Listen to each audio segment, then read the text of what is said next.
அனைத்து ஆசிரியர் பெருமக்களுக்கும் இனிய மாலை வணக்கம். இன்று காலை முதல் அனைத்து யூடியூப் சேனல்களும் இந்த செய்தி தான் ஓடிக்கொண்டிருக்கிறது. அது ஒரு மகிழ்ச்சியான செய்தி தான். ஆந்திரா, தெலுங்கானா, இந்து நாளிதழில் இந்த செய்தி வெளியிட்டிருக்காங்க. ஆந்திரா, தெலுங்கானா, ஒடிசா மாநிலங்களை பின்பற்றி தமிழகத்திலும் டெட் தேர்வுக்கான தேர்ச்சி மதிப்பெண் 5% குறைப்பு, விரைவில் அரசாணை வெளியாகிறது. பாருங்கள், நியூஸ் என்ன கொடுத்துருக்காங்க. ஆந்திரா, தெலுங்கானா, ஒடிசா உள்ளிட்ட மாநிலங்களை பின்பற்றி தமிழகத்திலும் ஆசிரியர் தேர்வுக்கான தேர்ச்சி மதிப்பெண் 5% குறைக்கப்படுகிறது. இதற்கான அரசாணை விரைவில் வெளியிட உள்ளது. மத்திய அரசின் இலவச கட்டாய கல்வி உரிமை சட்டத்தின்படி 1 முதல் 9ஆம் வகுப்பு வரை பணியாற்றும் இடைநிலை ஆசிரியர்கள் டெட் தேர்வில் கட்டாயம் தேர்ச்சி வேண்டும். தமிழகத்தில் டெட் தேர்வு ஆசிரியர் தேர்வு நடத்துகிறது.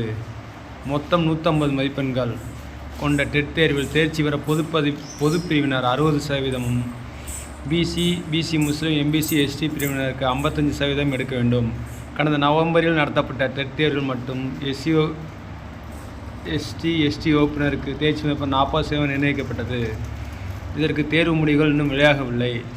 இதற்கிடையே அண்மையில் அமைச்சர் அன்பில் மகேஷிடம் இதர மாநிலங்களைப் போல் தமிழகத்திலும் தேர்ச்சி மதிப்பெண்ணை குறைக்க பல்வேறு ஆசிரியர்கள் கோரினர்.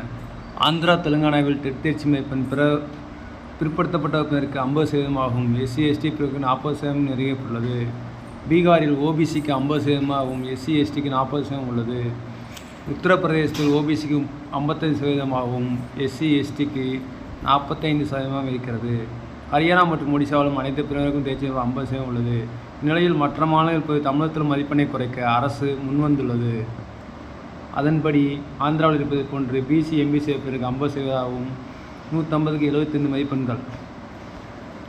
எஸ்டி வகுப்பினருக்கு 40%, 150க்கு 60 என குறைக்கப்படுகிறது. இதற்கான அரசாணை விரைவில் வெளியிடப்பட உள்ளதாக பள்ளிக்கல்வித்துறை வட்டாரங்கள் தெரிவித்தன. இடஒதுக்கீட்டு பிரிவினருக்கான 5% மதிப்பெண் குறைப்பை கடந்த 2025 டெட் தேர்விலிருந்தே அமல்படுத்த அரசு திட்டமிட்டது. இதன் காரணமாக தேர்ச்சி பெறும் ஆசிரியனுக்கு கணிசமாக அதிகரிக்கும். ஆசிரியர் தேர்வு வாரியம் வெளியிட்டுள்ள புள்ளிவிவரப்படி டெட் தாள் 1இல் தேர்ச்சி பெற்ற 68,750 இடைநிலை ஆசிரியர்களும், தாள் 2இல் தேர்ச்சி பெற்ற 66,000 பட்டார ஆசிரியர்களும் பணியேற்பு.